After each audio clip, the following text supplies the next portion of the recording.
saltarei determinados detalles acerca de consecuencias máis concretas, se queréis despois falamos delas, criterios de medidas de política enerxética, de política xeral que se poden adoptar, e vou pasar a que facer, a eterna pregunta da esquerda, non? Que facer?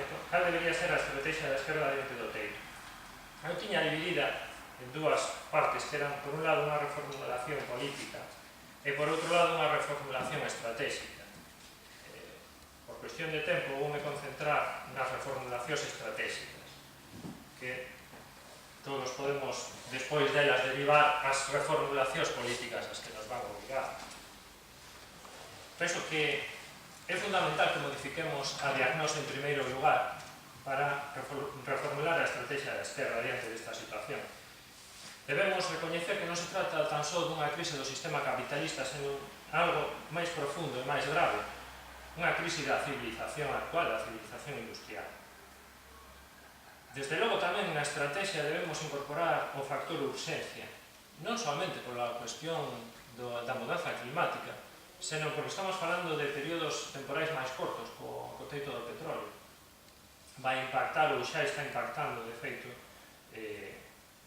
xa que, bueno, existen moitos indicios de que a crise actual foi, senón causada, sin detonada, no momento actual pola alza dos petróleo, dos prezos do petróleo no ano 2008. Entón, de feito, xa estamos empezando a sufrir, imaginade a urxencia do tempo.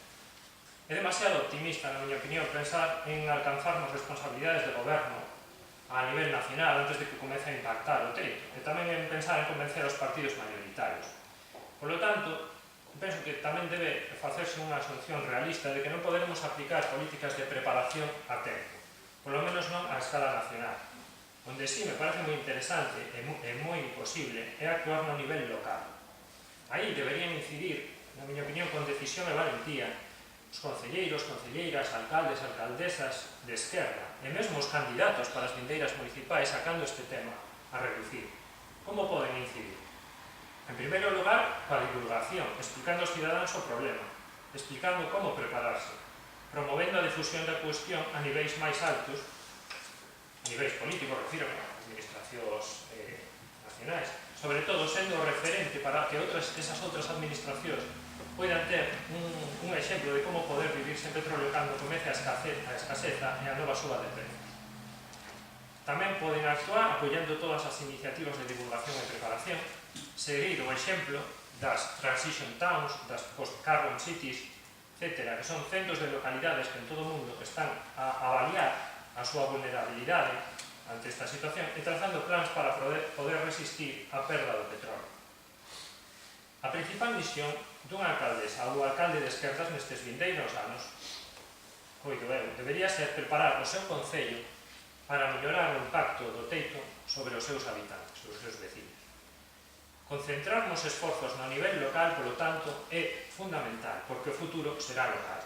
Unha das consecuencias que tiven que obviar do teito do petróleo é que se relocalizará toda a actividade e toda a vida social, é dicir, a mundialización é posible porque o transporte, a economía está transportando constantemente mercancías dun lugar a outro do planeta, é simplemente factible porque a enerxía, os combustibles fósiles son baratos, cando eso acabouse a mundialización económica.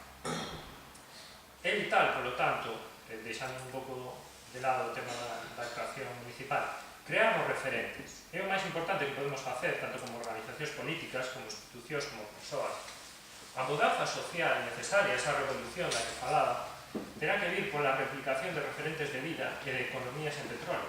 Cando impacte o teito, os cidadáns van a apreciar enormemente que lles dé a referentes maneiras de poder sair adiante sen petróleo e virará as costas a aqueles que non nos avisaron e os mantiveron ignorantes sobre o que lles viña en riba. Haberá, isto é bastante seguro, moitísima carraxe social, moita tensión, e ao mesmo tempo moita necesidade de cooperación solidaria.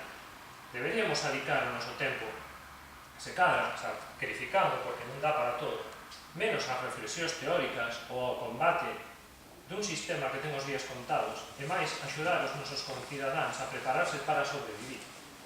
Abandonar o obxectivo de chegar ao poder para cambiar as cousas e empezar a axudar desde abaixo a fortalar a propia resiliencia social, é dicir, a capacidade que ten a sociedade para resistir.